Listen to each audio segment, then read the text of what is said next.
Manipur की जीना पोत्संगबम अमुक हन्ना national cooperative union of India के गवर्निंग काउंसिल के मेंबर ओइना खलखरे मिनिस्ट्री ऑफ कॉर्पोरेशन की मखादा लैबा the cooperative movement of India की अम्ब्रेला ऑर्गेनाइजेशन अमा ओरिबा the national cooperative union of India NCUI की थासे की तरह निपान द पांगथोकिबा गवर्निंग काउंसिल खनबगी मिखलदा मणिपुर स्टेट कोऑपरेटिव यूनियन की वाइस प्रेसिडेंट ओरिबी जीना पोत्संगबम माई पाक्तुना मेंबर अमा ओइना अमुक हन्ना खलखरे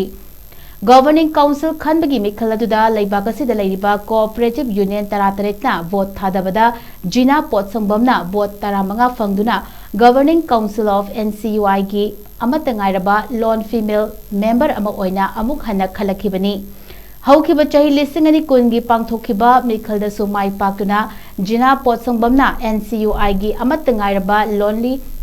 फीमेल मेंबर अमा ओइदुना लाकपनी पनबयाई कोऑपरेटिव मूवमेंट बु प्रमोट तौनबा अमदी मेंबर्स एजुकेशन अमसुंग एडवोकेसी बु प्रमोट तौबदा अहेनबा मियेंग थमदुना लैरिबा ऑर्गेनाइजेशन असिगी गवर्निंग काउंसिल की मेंबर अमा ओइना जीना पोत्संगबम बु अमुक हन्ना खलकपा असिना NCUI की फंपाक्ता मणिपुर स्टेट कोऑपरेटिव यूनियन सु अचौबा फंपाक अमा कंदुना लैबा ngamkhri।